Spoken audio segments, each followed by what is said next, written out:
በስመ አብ ወወልድ ወመንፈስ ቅዱስ አሐዱ አምላክ አሜን። በስመ አብ ወወልድ ወመንፈስ ቅዱስ አሐዱ አምላክ አሜን። በስመ አብ ወወልድ ወመንፈስ ቅዱስ አሐዱ አምላክ አሜን።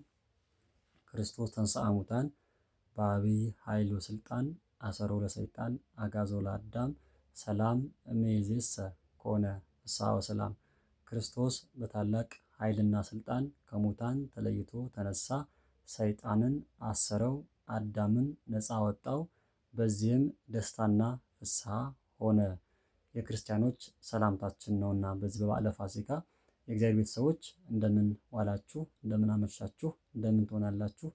አሜን። የአምላካችን የልዑለ ባሕርይ ቅዱስ እግዚአብሔር ስሙ ዛሬም ዘወትርም በፍጥረት ሁሉ አንደበት የተመሰገነ የከበረ ይሁንልን። አትለይምና እናታችን እመቤታችን ንጽሕተ ንጹሐን ቅድስት ቅዱሳን ድንግል ማርያም ወልዳ ያሳደገች አዝራ የተሰደደች ንጽሕተ ንጹሐን ቅድስት ቅዱሳን ድንግል ማርያም ከፈጣሪ በታች ከፍጡራን በላይ ተብላ የምትመሰገን ስሟ የተመሰገነ የከበረ ይሁንልን። ቅዱሳን መላእክት፣ ቅዱሳን ጻድቃን፣ ሰማዕታት፣ ነቢያት፣ ሐዋርያት፣ መነኮሳት እንደየማዕረጋቸውና እንደየተሰጣቸው ጸጋ መጠን ስማቸው የተመሰገነ የከበረ ይሁንልን። ዛሬም የታሪክ ትምህርታችንን እንቀጥላለን። ዛሬ የምናየው የመጨረሻ በተለይ ያሻገረውን ንጉሥ በተለይ ይኩኖ አምላክ የሚባለውን ንጉሥ ነው ዛሬ የምናየው። ይኩኖ አምላክ ትልቅ ታሪክ ያለው በክርስቲያናችን ታሪክ ውስጥ ትልቅ ታሪክ ያለው ታላቅ ሰው ነው።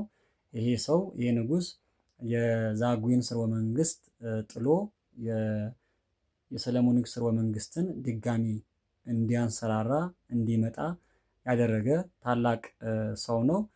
ስለዚህ ንጉሥ ነው ዛሬ የምናነሳው። ምናልባት የተወለደበት ቦታ ያው እዛው ቤተ መንግስቱ አካባቢ ወሎ ላይ እንደሆነ ይነገራል። ስለዚህ አፄ ይኩኖ አምላክ እዛው ወሎ አካባቢ ሰገርት የምትባል ከተማ አለች። እዛ ከተማ ላይ ያው እንደተወለደ ታሪኩ ይነግረናል። ከዛ ከተወለደም በኋላ ወደ ቤተ መንግስቱ ጠጋ ብሎ ወይም ደግሞ ቤተ መንግስቱ ላይ ጠጋ ብሎ በተለይ በዛጉዌ ስርወ መንግስት በተለይ በአፄ ይትባረክ ዘመን ማለት ነው። ያው የላሊበላ ልጅ የመጨረሻው የዛጉዌ ስርወ መንግስት ንጉሳቸው የአፄ ይትባረክ ነበር። አፄ ይትባረክ ስለነበረ ከሱ ጋር እሱ በነገሰበት ዘመን በቤተ መንግስቱ ይሄ የተወለደው ሰው ይኩኖ አምላክ እዛ ይገባል። እዛ ገብቶ ያው እንዳደገና እዛ ቦታ ላይ ካደገ በኋላ ያው የሚሰራውን ስራ ሰርቶ እንደወጣ ነው የሚታወቀው፣ ታሪኩ የሚታወቀው። ስለዚህ ይሄ ሰው በጣም የሚገርም ስራ ያለው ትልቅ ሰው ነው። ስለዚህ ምናልባት ሺፍት ዛጉዌ ዳይናስቲ ወደ ሰለሞን ዳይናስቲ የሄደበት ዘመን የሚያስታውሰን ነው። ስለዚህ የዛጉዌ ስርወ መንግስት አብቅቶ ወደ 300 ምናምን ዓመት አካባቢ አብቅቶ ይሄኛው ደግሞ ወደ ሰለሞኒክ ስርወ መንግስት የገለበጠ ታላቅ ሰው ነው። ስለዚህ አባት ይሄ ንጉሥ እዛው ሰገርት አካባቢ ተወልዶ ያው በቤተ መንግስት አድጓልና በቤተ መንግስት አድጎ በጣም ትልቅ ስራዎችን ሰርቶ ያለፈ ነው። ምናልባት በዘመኑ በጣም አስቸጋሪ ነገሮች ተፈጥረው ነበረ። በተለይ አባታችን አቡነ ተክለ ሃይማኖት እሱ እንዲነግስ ትልቅ አስተዋጽኦ አድርገዋል ተብሎ ይታመናል። በገድላቸውም ላይ ተጽፎ የምናገኛቸው በርካታ ነገሮች አሉ። ስለዚህ ይሄ ንጉሥ እንደው በቤተ መንግስት ነው ያደገው። ሲያድግ አንድ የዶሮ ትንቢት አለ። ምናልባት ገድለ ተክለ ሃይማኖት አንብባችሁ ከሆነ አንድ የዶሮ ትንቢት አለች። ያቺ ዶሮ ትንቢት ምንድናት? አንድ ዶሮ ነበረች ይባላል እና ያቺ ዶሮ ሁሌ እየጮኸች ታስቸግራለች፣ ትጮኻለች። ሁሌ በቃ እየጮኸች ታስቸግራለች። በቃ በጣም ሌሊትም ቀንም በቃ ትጮኻለች። በጣም አውራ ዶሮ ናት፣ በጣም ታስቸግራለች። እና ከዛ ምን ይባላል? እቺ የምትጮኸዋ ዶሮ ስትታረድ ራሷን የበላው ወይም ደግሞ ራሷን የበላው ሰው ይነክሳል የሚል እንደ ትንቢት የተነገረ ነገር አለ እዛና ከዛ በኋላ ያቺ ዶሮ አንድ ቀን እንዳጋጣሚ ሆኖ ጮኻ ስታስቸግር በቤተ መንግስት ውስጥ ትታረዳለች። ከዛ ያው የቤተ መንግስት አገልጋዮች አሉ፣ ምግብ የሚያዘጋጁ፣ ጠላ እንትን የሚያደርጉ የሚያቀራርቡ ምናምን ወይን ጠላ ጠጅ የሚያቀርቡ አሉ ሰዎች እና ስለዚህ ታረደች። ሌሎች የዶሮ ብልቶች ሙሉ በሙሉ እንደ ብልታቸው ተሰርቶ ያው ለንጉሱ ቀረበላቸው። ከቀረበላቸው በኋላ ምግቡ ያዘጋጀችዋ ሴት ልጅ ያቺ ጭንቅላቷ ከቀቀለችው በኋላ ወይም ደግሞ ከእንትን ጋራ ከቆሻሻ ጋር አብጣ እዛ ውጭ ታስቀምጠዋለች፣ ትጥለዋለች። ከዛ በኋላ ማን ያገኘዋል? ይሄን ራስ ይኩኖ አምላክ ያገኘዋል ማለት ነው። እዛ ሲፈለግ ያ ነገር ጠፍቷል። ደግሞ ትንቢቱ አለ ብያቸዋለሁ። ትንቢቱ ደግሞ ይሄ ራስ የበላ ሰው እንደሚነግስ ተነግሯል። ከዛ ቢፈለግ ጠፋ። ከዛ ማን አገኘው? ማን በላው ሲባል እሱ በልቶታል የሚል ነገር ነው። ስለዚህ ከዛ በኋላ እንደ እንትኑ እንደ ትንቢቱ እውነትም መጨረሻ አካባቢ እሱ ነግሶ ያው እሱ በልቶታል እና እሱ ነግሷል እና ስለዚህ ይሄ ምናልባት እውን የሆነ ታሪክ ነው። ስለዚህ ገድለ ተክለ ሃይማኖትና በደንብ የምናገኘው ታሪክ ነው። ስለዚህ ይሄ ንጉስ ነው። ከዛ በኋላ ያው በሚገርም ሁኔታ ያው ከአባታችን ከአቡነ ኢየሱስ ሞዐ ጋራ ሐይቀ እስጢፋኖስ ተገኝቶም ተምሯል። በነገራችን ላይ እዛ ቦታ ላይ በሐይቀ እስጢፋኖስ የሚሰጠውን ትምህርት በተወሰነ መልኩ ተከታትሏል ይህ ንጉስ እና በጣም የቤተ ክርስቲያን እውቀት የነበረው ሰው ነው። ከዛ በኋላ ያው ንግስናን ካረጋገጠ በኋላ አባታችን አቃቤ ሥርዓት ሆነው እንዲሾሙ ፈልጎ ነበረ። እሳቸው ግን አልፈልግም ብለው ያው ለረዳቸው እንዲሰጠው ብለው ያው ረዳቸው አባታችን ዘኢየሱስ የሚባሉ ነበሩ። ረዳቸው ለእሳቸው እንዲሰጣቸው ብለው እሳቸው ከዛ በኋላ ያው አልፈልግም ብለው እሳቸው ለረዳቸው ሰጥተው እንደኖሩ አቃቤ ሥርዓትን በተመለከተ ያው አቃቤ ሥርዓት በዛ ጊዜ ትልቅ ስልጣን ነው። በተለይ በአሁኑ ሰዓት ልክ እንዳሁኑ እንደ ስራ አስኪያጅ አይነት እንደሚባለው አይነት ነውና ስለዚህ ልክ እንደዛ ሆነው እንዲያገለግሉት ፈልጎ ነበረ፣ ግን አልፈለገም። እሳቸው አልፈለጉም።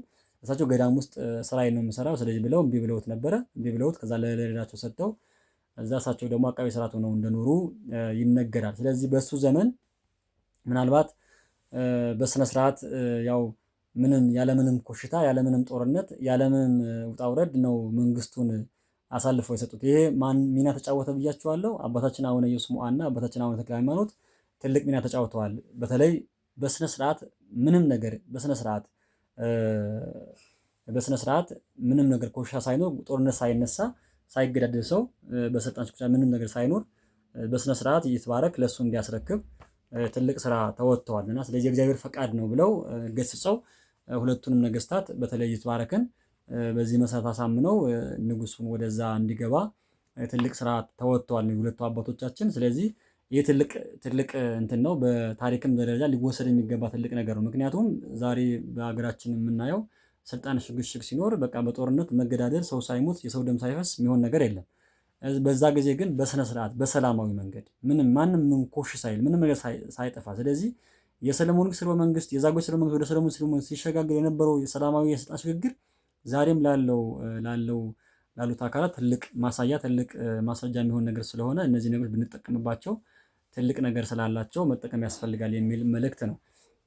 ከዛ ውጪ ያው እሱ ልክ ከተሾመ በኋላ ወዲያው ምንድን ያደረገው ይኩኖ አምላክ ወዲያው እንደተሾመ የኢትዮጵያን ስርወ መንግስት መቀመጫ ዋና ከተማ ያው ላሊበላ ላስታ ነበረች። ከላስታ ወይም ከቡግና ወዴት አመጣው? ወደ ተጉለት አመጣ ማለት ነው። ስለዚህ አንደኛው የሚነገርለት ነገር ይሄ ነው። ወደ ሸዋ ስላመጣው ወደ ተጉለትና ወደ ቡልጋ አካባቢ አምጥቶ እንዳስቀምጠው ነው የሚነገረው። ስለዚህ ይሄ ሰው አንደኛው ትልቁ የሰራው ስራ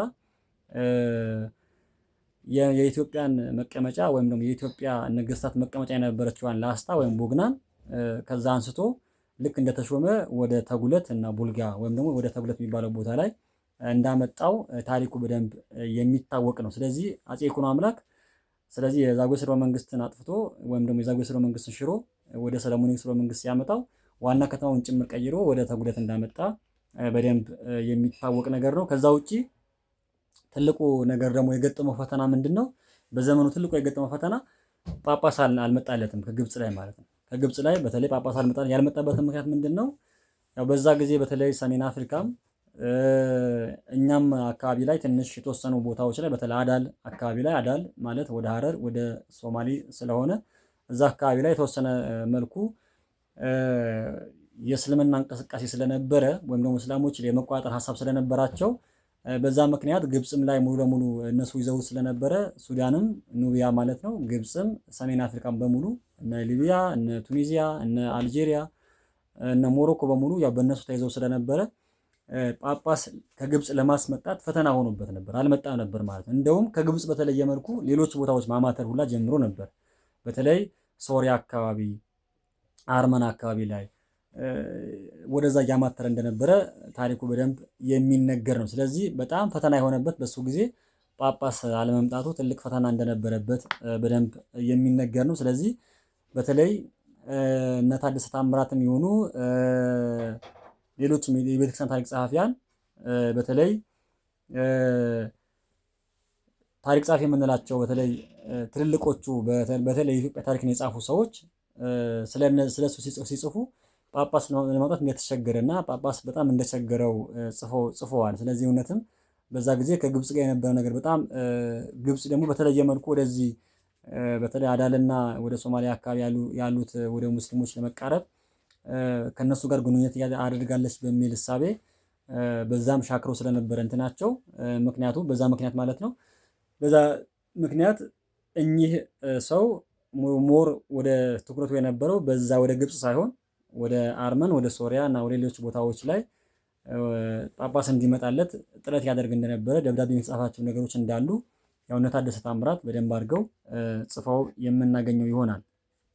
ሶሪያዎችም እንደዛ ወደ ሶሪያ እንደሄደ ማለት ነው። ወደ ሶሪያ በደንብ አድርጎ ወደዛ ጳጳስ እንዲመጣለትና ክርስቲያን በዛ መነኮሳት እንዲመጡለት ይፈልግ እንደነበረ የጻፋቸውን ታሪኮችም እንዳሉ ደብዳቤዎችም እንዳሉ የተቀመጠበት ሁኔታ አለ። ስለዚህ እኚህ ንጉስ በዘመኑ ትልቁ ፈተና የነበረው ያው ጳጳስ ካልመጣ ካህን መኖር አይችልም፣ ዲያቆናት መኖር አይችሉም፣ ቅዳሴ ሊቀደስ አይችልም፣ ብዙ ነገሮች ይጎላሉ ካህን ከሌለና። ስለዚህ ጳጳስ ከሌለ ብዙ ነገር እናጣለንና ስለዚህ በዚህ ምክንያት በጣም ተቸግሮ እንደነበረ በወቅቱ የሚነገረው ታሪክ ይሄ ነው። ይህም ትልቁ ፈተና የሆነበት የሙስሊሞች ጫና ነውና ሙስሊሞች የሙስሊም ሱልጣኔቶች በተለይ በግብጽ የነበሩት እነ ማምሉክ ሱልጣን በጣም ሲያስቸግሩት እንደነበረና ጳጳስ ለማምጣት በጣም ሲቸገር እንደነበረ የሚታወቅ ነው። ስለዚህ አፄ ይኩኖ አምላክ በዘመኑ እነዚህ ነገሮች ሰርቶ ያለፈ ታላቅ ሰው ነው። ከዛ በኋላ ልጁ ነው የሚቀጥለው። ልጁን በሚቀጥለው ትምህርታችን ላይ የምናየው ይሆናል።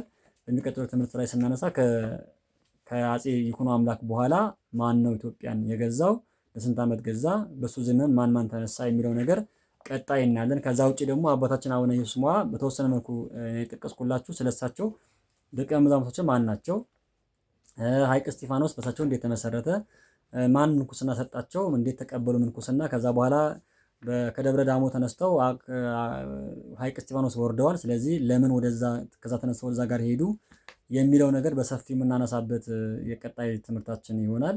አምላካችን ስላስተማረን ስለመከረን ስሙ የተመሰገነ ይሁን። ሁሌም እንደምንለው ታሪክ ሰሚ ታሪክ አዋቂ ብቻ ሳይሆን ታሪክም እንድንሰራ ታሪክ የምንሰራ ትውልዶች እንዲያደርገን የአምላካችን ቅዱስ ፈቃድ ይሆንልን። አነሳስቶ ላስጀመረን አስጀምሮ ላስፈጽመን ለአምላካችን ለልዑል ባሕርይ አምላካችን ስሙ የተመሰገነ የከበረ ይሁንልን። ይቆያል።